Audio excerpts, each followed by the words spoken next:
jalannya dengan tertib, tidak Hari ini udah belajar apa teman-teman?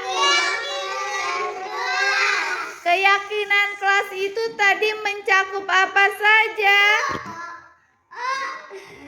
Apa jadi? Ambil sama orang tua, sopan santun sama orang tua, dan membuang sampah sembarangan. Terus jangan buku cewek. Pinter jadi. Sekarang coba Arkan apa tadi? Masih ingat nggak? Apa aja coba Zakira? Bergotong royong. Siap. Anak-anak senang nggak belajarnya? Alhamdulillah. Senang belajar bersama Bu Yopi? Mana dong jempolnya? Oke, terima kasih anak-anak. Assalamualaikum warahmatullahi wabarakatuh.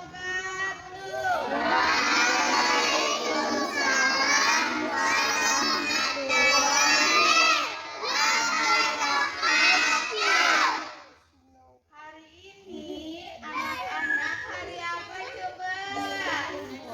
Hari Senin selalu melaksanakan upacara bendera.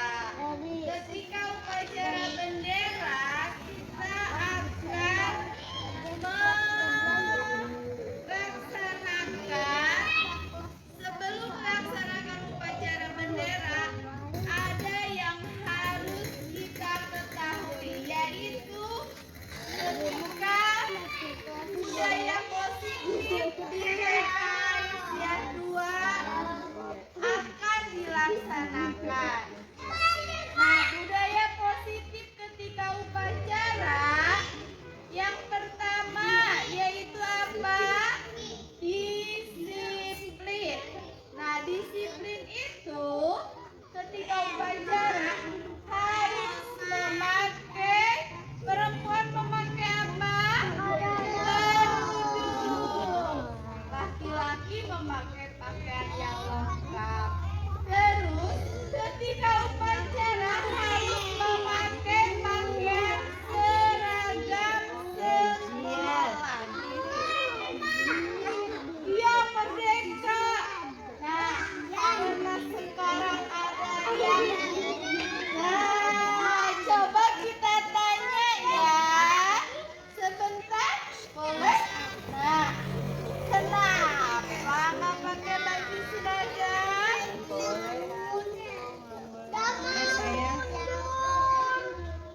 Oh, karena nginep di oma. Bajunya ada di mana? Bajunya ada di rumah. Oh iya, nggak apa-apa. Tapi nanti kalau nginep di oma juga bajunya harus dibawa ya. Biar nanti ke sekolah memakai apa? Alasannya karena Seragam ketinggalan. sekolah. Pinter. Tes dong. Anak hebat. Makasih. Nah, selain memakai baju seragam yang lengkap, anak-anak ketika upacara harus memakai apa? Coba lihat ke bawah. Sepatu. Ada nggak yang memakai nggak pakai sepatu? Ada ini semua. Coba kita lihat. Benar, ini ya. Coba kita lihat sebentar. Mama, Bu Yopi mau nanya aja. Oh iya, nggak pakai sepatu. Coba Bu Yopi mau nanya. Kenapa nggak pakai sepatu ya? Disimpan. Sepatunya disimpan. Kenapa disimpan? Nah,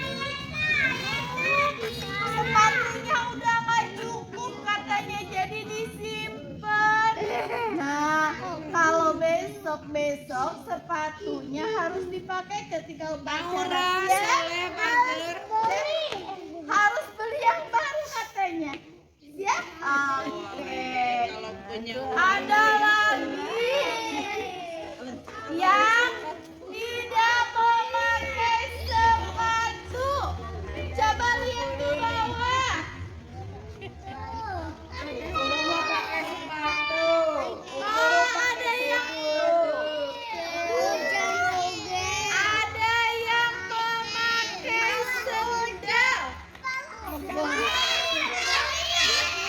Ada cucu boleh ke depan. Nah, kita biar tahu ya. Coba. Kenapa nggak pakai sepatu? Kenapa nggak pakai sepatu, pakai sendal? Oh, lupa. Kenapa sampai lupa? Kenapa sampai lupa? Lupa? Sepatunya bawa nggak? Oh, bawa, tapi lupa nggak dipakai. Iya. Nah, nanti mah pakai sepatu ketika upacara ya. Siap? Oke, Ces. Nah, makasih. Nah, jadi oh iya, sama nggak pakai sepatu. Nggak apa-apa. Nah, anak-anak, untuk kedepannya, anak-anak ketika sedang belajar, maksudnya jangan kesiangan. Ketika upacara ada yang kesiangan di sini. Oh iya.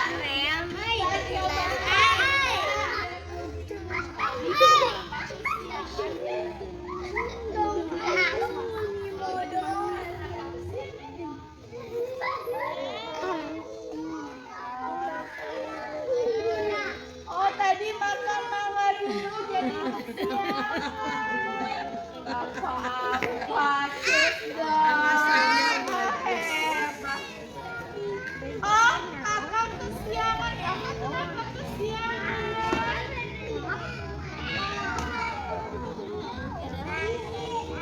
Oh, udah kedinginan mau mandi.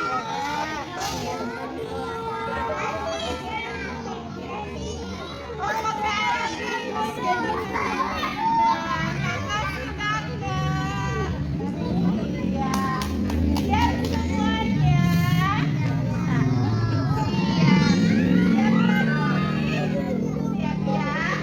Nah, anak-anak, begitu daya positif di TKI yang akan kita terapkan dan laksanakan. Siap ya, semuanya. Siap.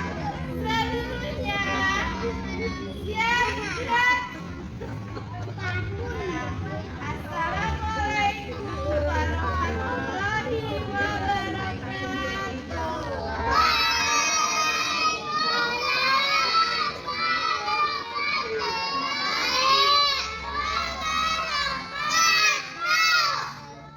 Hai, nama saya Sakna.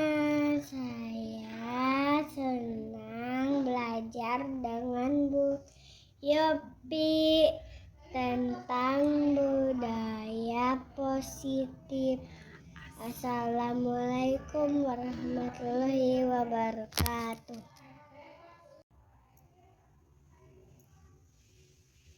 Bismillahirrahmanirrahim. Assalamualaikum warahmatullahi wabarakatuh. Waalaikumsalam warahmatullahi wabarakatuh. Alhamdulillah pada kesempatan ini kita bisa berkumpul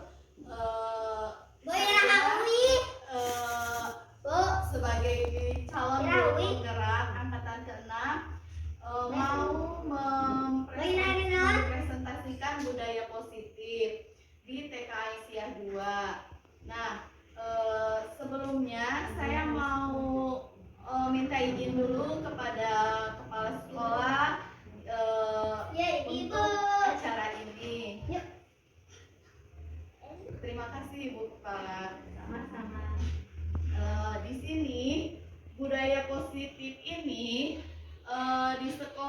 TK Aisyah 2 kemarin alhamdulillah sedikit demi sedikit sudah saya tanamkan kepada kelas saya, yaitu tentang disiplin. Kata disiplin di sini sering kita hubungkan dengan hukuman. Benar nggak? Oh, disiplin itu berarti harus kalau anak iya hukuman. Ternyata saya kalau anak kecil, oh saya ternyata dihukum gitu ya. Tapi di sini kita bukan berarti untuk menghukum.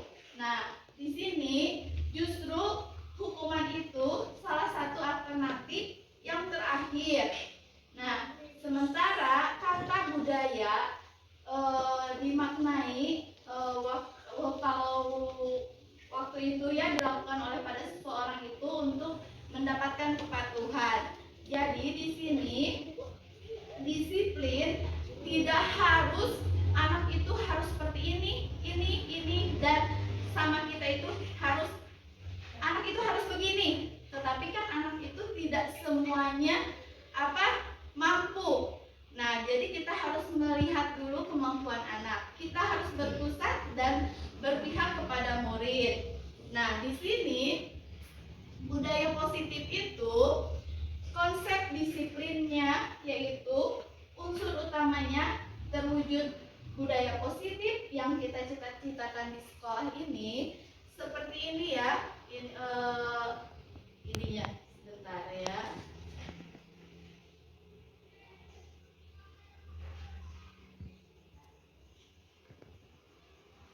Ada permainan dulu sebentar ya sebelum kita menginjak ke sesi yang lainnya.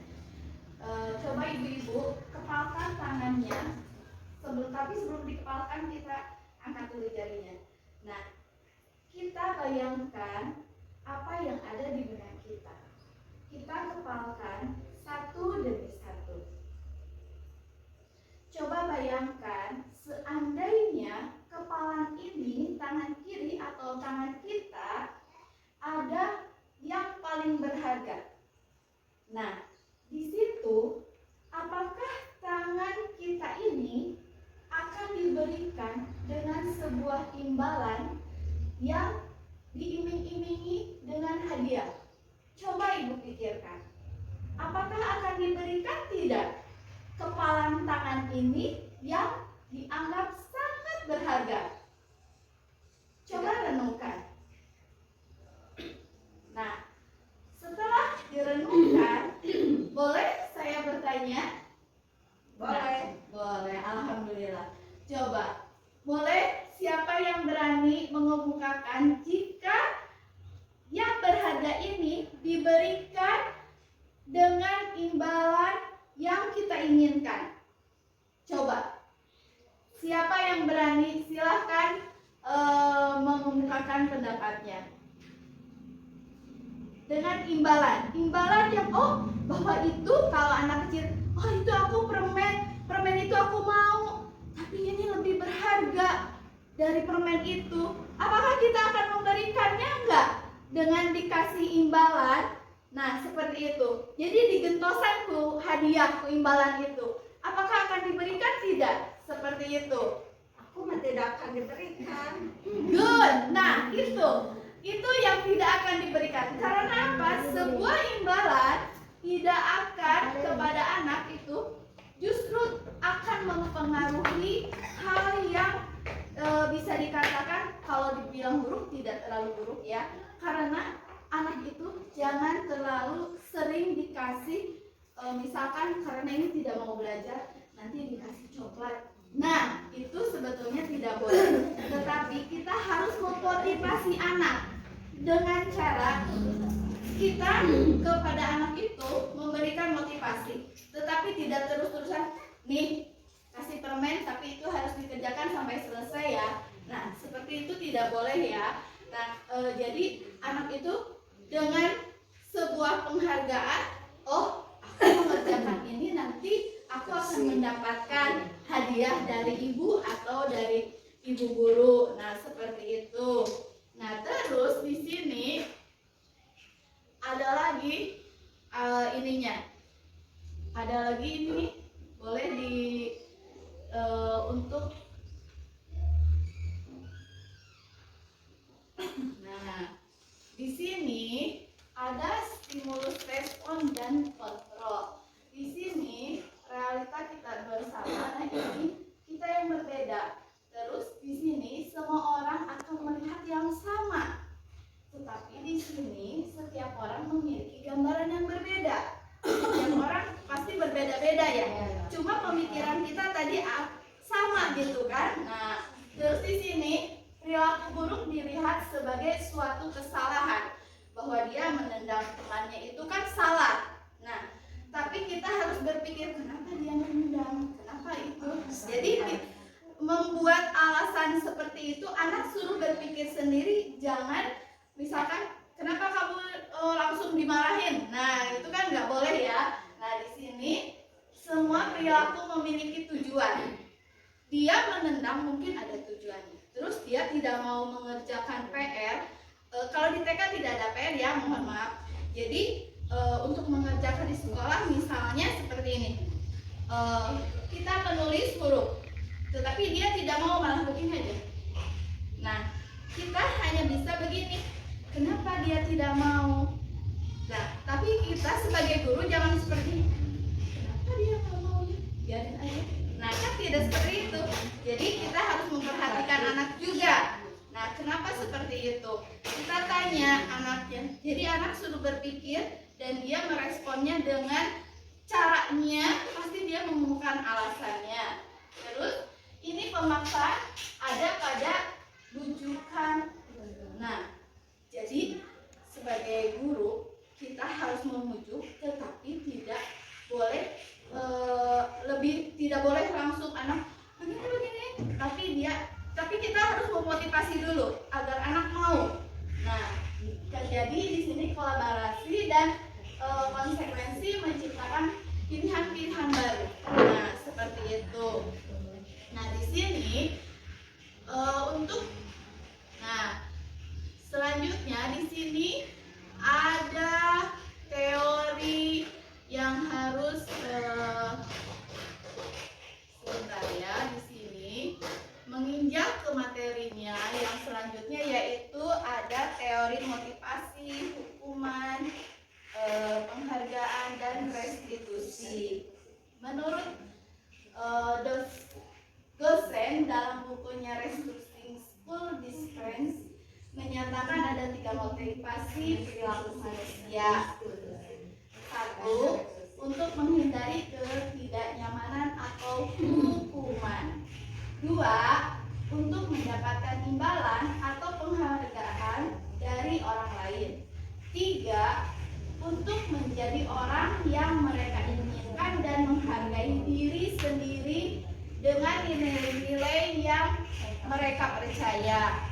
Nah, di sini ada sebentar ya.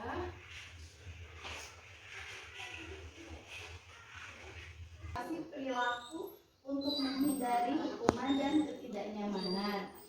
Akan bertanya, apa yang akan terjadi apabila saya melakukannya? Nah, di sini jadi tidak ada hukuman, tetapi kita menanyakan, kenapa seperti ini? Jadi nanti anak akan merasa nyaman, tidak merasa tek. Nah, dengan pertanyaan guru. Nah, seperti itu. Terus di sini untuk mendapatkan imbalan atau penghargaan dari orang lain, di sini satu tingkat di atas motivasi. Nah, di sini orang berperilaku untuk mendapatkan imbalan atau penghargaan dari orang lain ini melalui pertanyaan juga, lalu lebih baik kita kan selalu anak kita dengan pujian ya. Aku senang berpuji sama ibu guru. Reward. Nah, itu untuk anak TK. Nah, di sini tapi ini ada yang lebih berkualitas katanya. Kalau di sini yang berkualitasnya itu yaitu lebih mendapatkan hadiah, pengakuan atau imbalan. Nah, ini bersifatnya eksternal.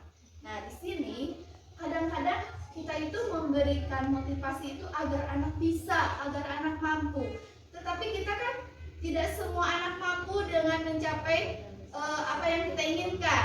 Jadi harus sesuai dengan keinginan anak, tetapi penilaian tercapai. Nah, di sini 3, untuk menjadi orang yang mereka inginkan dan menghargai sendiri dengan nilai yang mereka percaya. Nah, di sini, apabila melakukannya, ada nilai-nilai yang mereka yakini, yaitu menghargai. Nah, di sini saling menghargai, lalu nanti motivasi anak pun akan terbeli. Lalu budaya positif di sekolah, terutama di dalam kelas, nanti akan tumbuh budaya positifnya. Jadi kita saling menghargai. Nah, nanti di sini ada. Nah, jadi kalau misalkan ini kan motivasi ya.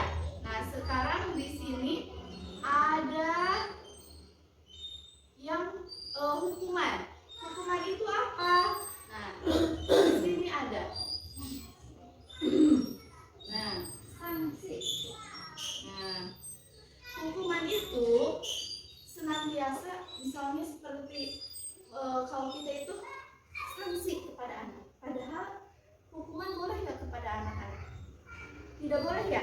Nah, itu hukuman itu sangat tidak boleh. Jadi dengan kata lain kita harus memotivasi.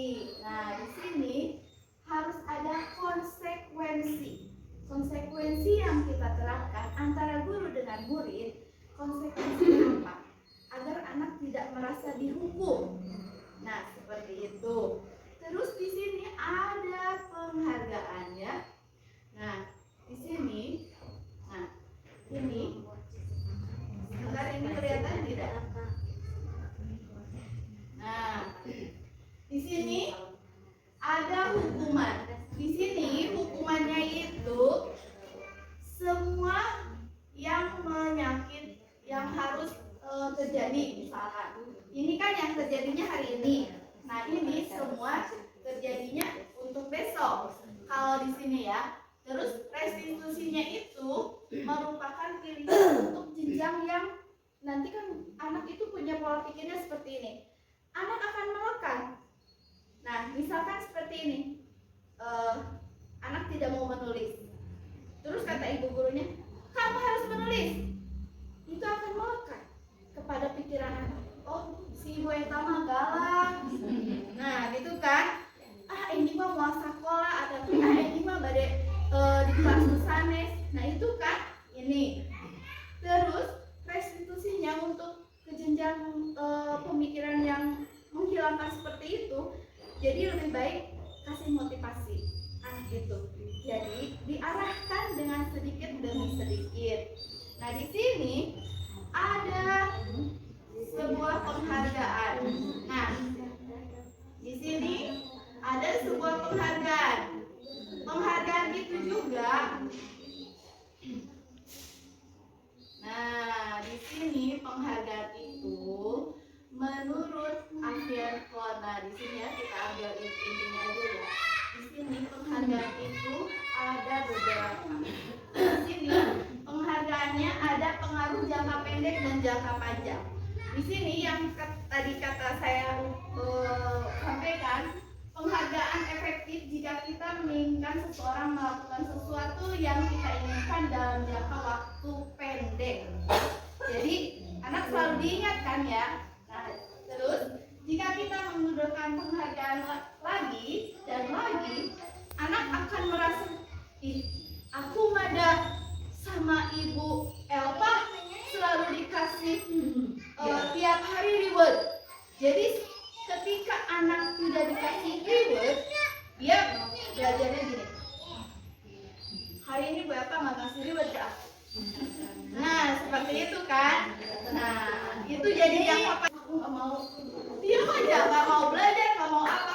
Padahal tiap pagi-pagi Bu Elpa selalu ngasih gitu ya, ngasih reward atau ngasih selamat pagi anak-anak gimana gitu kan. Itu kan sehari-hari kita ucapkan, tetapi dalam pembelajaran misalkan ini hebat, ini bagus, ini pintar. Nah, seperti itu kan. Nah, jadi anak itu senantiasa hari ini kenapa Bu Elpa kesal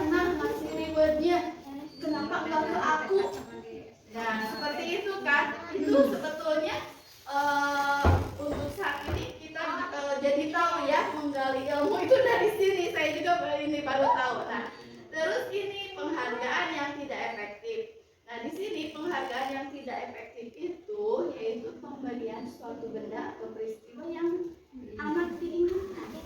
Misalkan aku mau belajar, tapi aku dari rumah itu harus membawa coklat. Kalau tidak, aku tidak akan sekolah. Nah, seperti itu juga akan berpengaruh. Nah, terus di sini ada penghargaan merusak hubungan. Nah, di sini ada penghargaan merusak hubungan. Penghargaan ini yaitu tadi pujian, sama aja ya, memberikan pujian yang terus-terusan. Nah, itu seperti itu. Terus di sini ada penghargaan mengurangi ketepatan. Nah, di sini ada karena gambarannya untuk orang ini ya kita ambil untuk TK aja. Di sini anak diminta mengingat kata, kemudian mereka mengambil kartu. Nah, berisi huruf atau kata yang diingat setiap kali muncul. Nah, beberapa anak diberikan permen setiap mereka memberikan jawaban yang benar. Apakah itu harus diterapkan? Tidak, Bu. Tidak. Karena apa? Kalau saya salah, saya merasa tidak bisa dan saya mundur. Melihat teman-temannya bisa dan ibu guru memberikan sebuah hadiah. Jadi mereka akan merasa minder ketika saya tidak bisa. Jadi harus menyamaratakan. Nah, kepada murid itu, jadi saya tidak bisa dan saya tidak diberi reward dan saya tidak diberi makanan sama bu guru. Nah, ya akan anak menjadi don. Nah, itu penghargaan mematikan kreativitas. Memang benar sekali kan? Jadi saya tidak bisa dan saya tidak mau belajar lagi. Ada yang seperti itu. Nah, ini penghargaan yang menghukum. Penghargaan yang menghukum itu bagaimana? Di sini, misalnya mereka mendapatkan ranking kedua, dia merasa paling aku paling bisa, aku paling ter. Jadi kepada yang tidak, kamu seperti itu.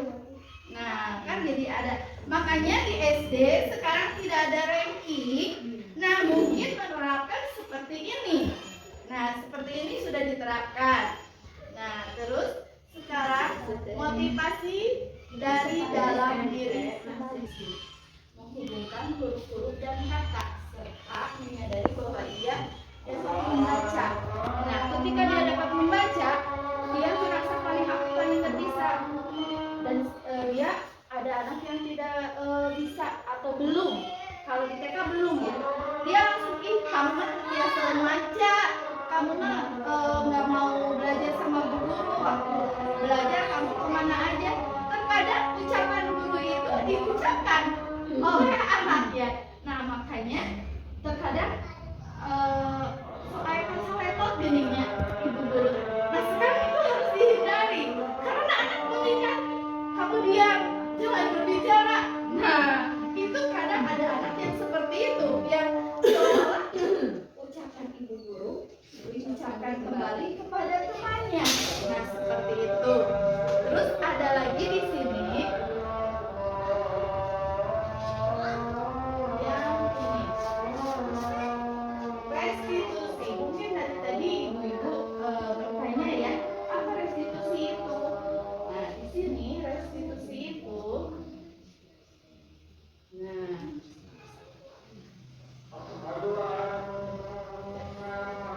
sebuah pendekatan yang mengarah ke disiplin. Nah,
konflik atau permasalahan di dalam sebuah sekolah, terutama di dalam kelas.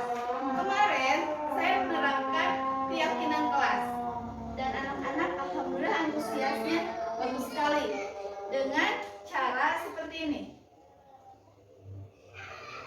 Nah, ini anak-anak diberikan sebuah kertas. Kita akan membuat keyakinan kelas ya. Apa Bu Guru keyakinan kelas itu? Kita akan menyepakati apa yang akan kita lakukan di dalam kelas. Misalnya, 1, disiplin, menghargai teman. Ada anak yang bilang begini, Bu Guru, aku keyakinan kelasnya tidak boleh mendorong. Boleh, silahkan dituangkan, ditulis. Tapi ini ditulisnya sama ibu guru karena anak belum bisa menulis dengan seutuhnya. Jadi anak hanya menempel. Nah, ibu guru menampung, lalu ibu guru hanya menuliskan.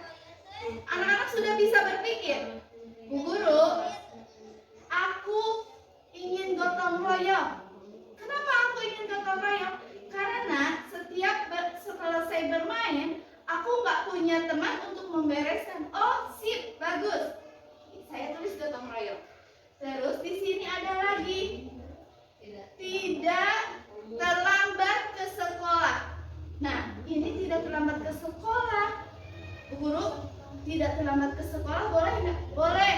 Saya tuliskan tidak terlambat ke sekolah. Saya tanya, kenapa tidak boleh terlambat ke sekolah? Karena mama saya, Bu Guru.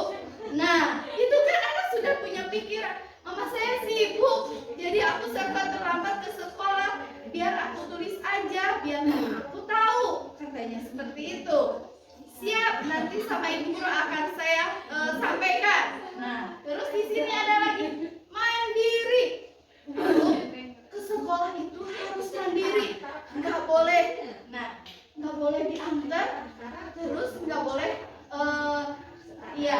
Nah, di sini ya keyakinan kelas itu hampir mirip kalau kita mah dengan karakter yang disampaikan oleh anak. Cuma ini mungkin jadi keyakinan kelas. Nah, nanti dibentuk dari semua ini kita ambil, misalkan kan terlalu banyak ya. Ada berapa ini? 1, 2, 3, 4, 5, 6, ada 10. Nah, karena terlalu banyak, ada 10, ada 11 ya. Karena ada 11, kita keyakinan kelasnya diperkecil. Kita ambil misalkan mau 6, boleh, atau mau 5. Tetapi mencakup semuanya. Misalkan disiplin. Disiplin itu kita ambil misalkan tidak boleh kesiangan, tapi kan ini semuanya disiplin. Nah, boleh diambil salah satunya. Siap. Sekarang keyakinan kelasnya mau diambil yang mana teman-teman? Waktu itu saya ambil seperti itu. Ada yang bilang, Bu Guru, saling menyayangi. Siap, sama Bu Guru diambil saling menyayangi. Jadi sekarang kalau misalkan agak gaduh sedikit, keyakinan kelasnya apa ya? Saya suka bilang gitu. Oh iya Bu Guru, saling menghargai. Nah, terus misalkan lagi nulis tek gitu kan anak-anak. Keyakinan kelasnya apa ya? Tidak boleh nyenggol Bu Guru. Nah, gitu kan. Terus misalkan sekarang ada yang ditunggu lagi. Keyakinan kelasnya apa ya? Kayaknya lupa deh. Oh iya Bu Guru, dia belum mandiri. Nah, kan bilang dia belum mandiri, padahal dia tidak boleh. Tetapi kitanya yang tadi, kita harus memotivasi. Nah, terus ada lagi, misalkan berserakan, habis makan, habis main, kasir, habis ini. Saya cuma bilang begini, keyakinan kelasnya apa ya ketika ini berantakan semuanya? Dia bilang, ayo teman-teman, kita bergotong royong. Nah, jadi anak-anak sudah paham gitu dengan keyakinan kelas yang kemarin saya berikan kepada anak-anak. Di sini ada keyakinan dan kelas 7, tetapi kita kan adanya di TK, jadi saya mengimplementasikannya seperti itu ya. Tidak semuanya harus sama dengan yang ada di sini. Nah, terus di sini ada lagi. Nah, ini kebutuhan dasar manusia dan dunia berkualitas sebagai subjudulnya yaitu ini, yaitu satu, kebutuhan untuk bertahan hidup. Kita kan harus bertahan hidup itu bagaimana dengan caranya ya? Nah, terus cinta kasih dan sayang. Nah, lope-lope kata anak TK ya, oke. Nah, di sini ada keberhasilan dan keempat kesenangan, lima kepuasan. Apa yang ibu-ibu paling disukai dari kelima ini? Aku mah yang nomor 2. Terima kasih. Iya, bisa. Nah, terus ada lagi, coba. Kebebasan. Nah, misalkan bajunya kotor sedikit, kenapa bajunya kotor? Ini harus begini gini. Nah, kan itu nggak boleh ya. Jadi kita tanya dulu apa yang itunya ya, kebutuhan dasarnya. Di sini ada kebutuhan dasar, contohnya kita mau revisi dulu sebentar ya.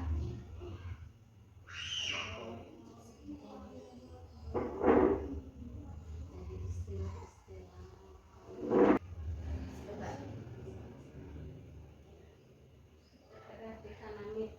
Oh iya.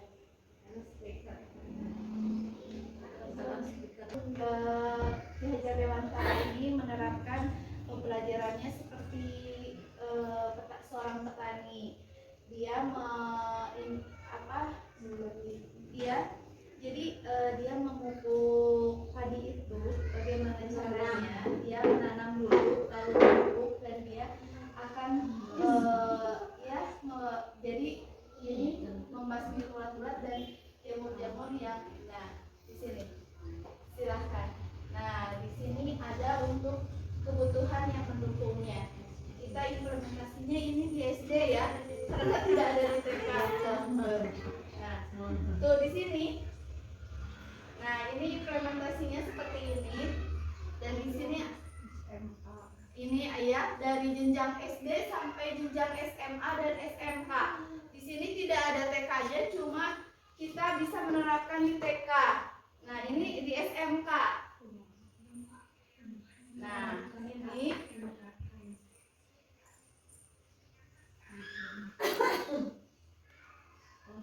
seluruh tindakan itu selalu ada tujuannya. Kenapa anak seperti itu ada tujuannya kan? Nah, terkadang kita kalau anak seperti itu, kenapa ini teh? Anak teh ini teh rudet, kumaha gini ya, itu kan. Padahal dia mempunyai tujuan. Apa tujuan yang akan dilakukannya? Jadi jangan memvonis. Nah, seperti itu. Nah, ini kebutuhan dasarnya ketika bermain. Ketika bermain itu jangan langsung, kenapa ya ini seperti ini bermainnya? Pasti dia punya alasan. Nah, seperti itu. Nah, di sini emosinya, kecewanya juga terkadang kita akan tahu. Nah, seperti itu. Tuh kan di sini juga ada anak ya. Nah, iya seperti itu. Nah,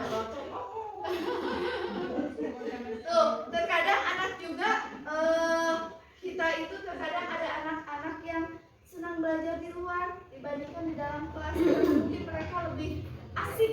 Iya, seperti yang kemarin Bu Tati itu kan di luar kelas, anak-anak lebih antusias. Nah, seperti itu. Nah, untuk jenjang SMA dan SMK sekarang sudah menggunakan HP dibawa ke sekolah untuk media pembelajaran. Terkadang TikTok juga itu dijadikan sebuah pembelajaran. Sudah diimplementasikan dengan pembelajarannya. Nah, di sini ada tentang yang tadi kebebasan itu tentang kesenangan dan kebutuhan. Nah, kita juga terkadang melihat anak itu bagaimana gitu ya, kalau misalkan anak itu murung, terkadang kita sedih gitu, ada apa gitu. Terkadang kita mau bertanya juga, tunggu dulu, apa yang ada di dalam pikiran anak, terkadang kita tidak bisa mengetahui, tapi bisa anak mengungkapkan dengan sikap ya. Terkadang anak diam. Nah, ketika anak diam, kenapa hari ini dia diam? Tidak apa-apa, tidak mau bermain, tidak mau apa-apa. Terkadang ada yang murung, kayak tadi ya, seperti tadi. Kenapa nggak mau main bola? Aku nggak diajak. Ketika ibu gurunya bilang, sini mau bermain, ini aja. Ibu guru, aku pada bukan itu. Aku nggak padahal pengen istirahat. Nah, terkadang seperti itu. Nah, itu adalah terkadang ada anak yang mempunyai alasan, tetapi tidak usah diketahui oleh orang lain. Nah, seperti itu. Nah, di sini juga ada ya. Nah, seperti itu contohnya. Nah, ini untuk contoh SMK. Nah, teori Dr. Iriam ada 5 posisi kontrol, yaitu 1.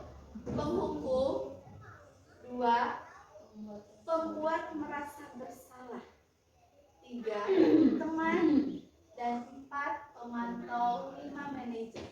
Nah, di sini posisi ini terkadang kita bisa menerapkan di antara 1 dan 5. Terkadang 5-5-nya bisa dipakai, tetapi tidak semuanya. Terkadang ada begini, sebagai penghukum. Nah, di sini ada ini kita ada contohnya ya, sebentar.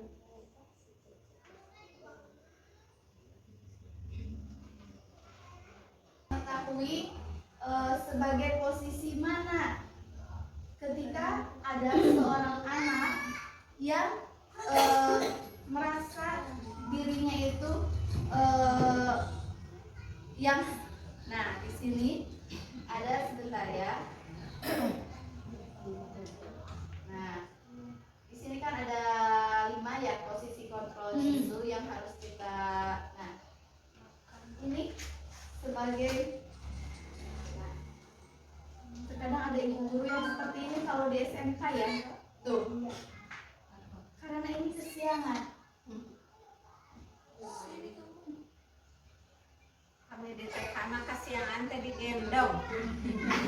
Nah, di TK itu biasanya memposisikan sebagai teman, tidak bisa sebagai manajer, tidak bisa sebagai kepala sekolah, tetapi itu sebagai teman katanya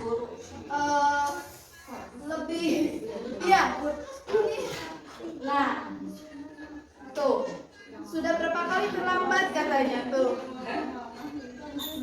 dia harus mengelilingi 2 kali lapangan basket. Nah, ini sebagai hukuman yang sangat berat kalau dikatakan itu tuh, dan kamu harus bertanggung jawab katanya tuh.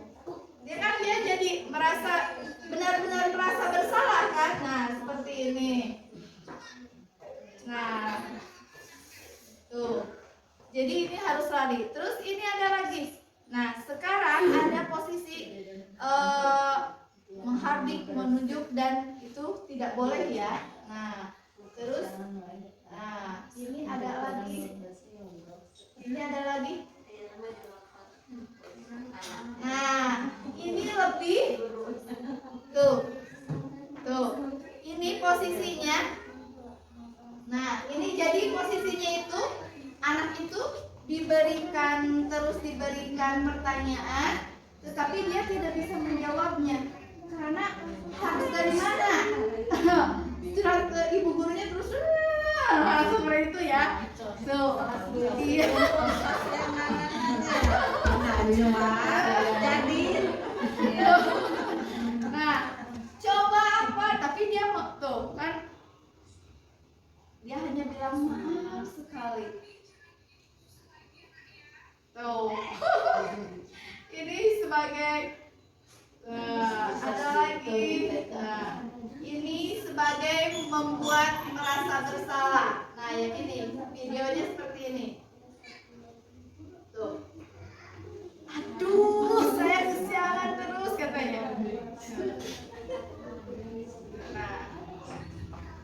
Nah, ini sudah jam berapa ini? Jadi agak lembut mungkin ya dari sebuah pertanyaannya. Nah, karena ibunya tidak membangunkan saya, terkadang anak TK juga ada. Ibunya tidak membangunkan saya pagi-pagi. Nah, terkadang ada yang seperti itu. Nah, karena apa? Mungkin sebagai orang tua, harunya udah masih kene subuh. Nah, padahal itu untuk membangunkan ya. Nah, seperti itu. Iya. Nah,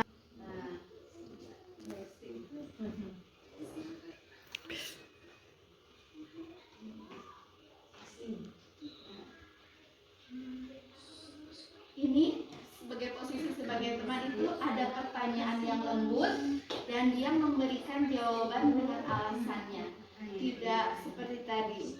Tuh, jadi dia memberikan kesempatan untuk menjawab apa yang guru utarakan.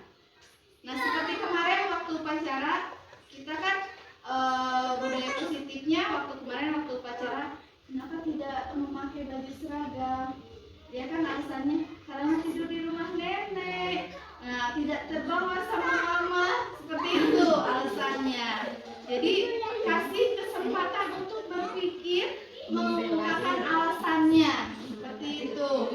Nah, sebagai pemantau atau manajer, nah sebagai manajer itu contohnya seperti ini. Nah, jadi hanya dipanggil ke kalau mungkin di ruangan PP ya. Kalau untuk PK tidak ada, jadi kita dipanggil aja langsung Di ruangan. Nah, di kelas, terkadang begini, lagi belajar, terkadang di pinggir, di kesiannya. Nah, seperti itu. Jadi anak merasa nyaman dengan posisi seperti ini. Jadi tidak di depan teman-temannya. Nah, mungkin seperti itu ya. Tahap ini yang paling nyaman kita terapkan ketika ada permasalahan. Di sini menstabilkan identitas. Menstabilkan identitas itu jadi ketika anak salah, kita tidak langsung ini, kita bertanya sedikit-sedikit. Nah, lalu memvalidasi tindakan yang salah. Kenapa itu salah? Nah, jadi anak berpikir, oh iya, ini salah. Jadi harus bagaimana ini? Harus diperbaiki. Bagaimana cara memperbaikinya? Seperti ini Bu Guru. Nah, jadi kan anak dengan sendirinya dia akan langsung membereskan mainannya, misalkan sedang bermain. Terus dia misalkan sedang belajar, dia tidak mau menyelesaikan, dia memberikan alasan. Terus di sini menanyakan keyakinannya seperti itu yang tadi. Nah, di sini ada di sini. Nah, di sini ada. Nah, sebentar di sini kalau nggak salah ada videonya yang harus ditonton ya agar bisa dipahami. Penerapan segitiga restitusi. Di sini penerapannya sama, tidak ada jenjang TK. Jadi saya juga kemarin dimasukkan ke SD. Nah, di sini dari SD, SMP, SMA, SMK. Di sini ada contohnya. Mohon maaf, misalkan kayak Bu Guru, Bu Ipo, aku kesel sama dia, misalkan gitu. Nah, terus sama Bu Ipo ditanya kenapa, apa. Nah, terus Bu Ipo memberikan penjelasan. Kayak harus seperti ini, seperti ini, seperti ini. Nah, seperti itu mungkin ya untuk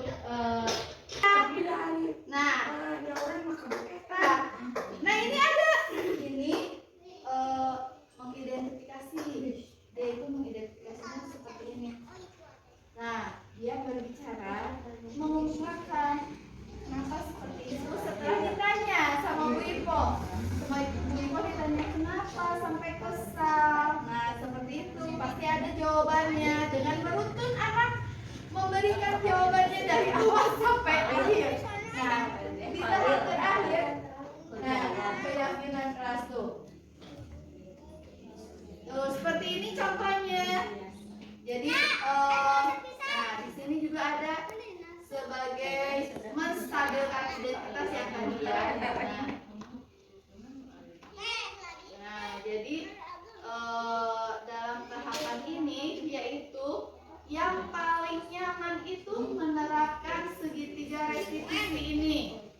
Nah, jadi kita sebagai guru bisa menerapkannya dengan nyaman, tidak dengan hukuman, tidak dengan penghargaan, atau bahkan kita menerapkannya dengan motivasi. Nah, motivasi yang membuat anak, nah, jadi anak itu merasa nyaman.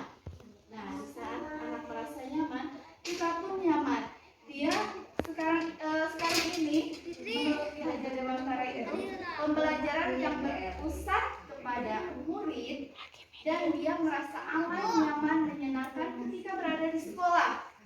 Nah, jadi kita itu harus tetap mengayomi. Nah, mengayomi anak-anak kita.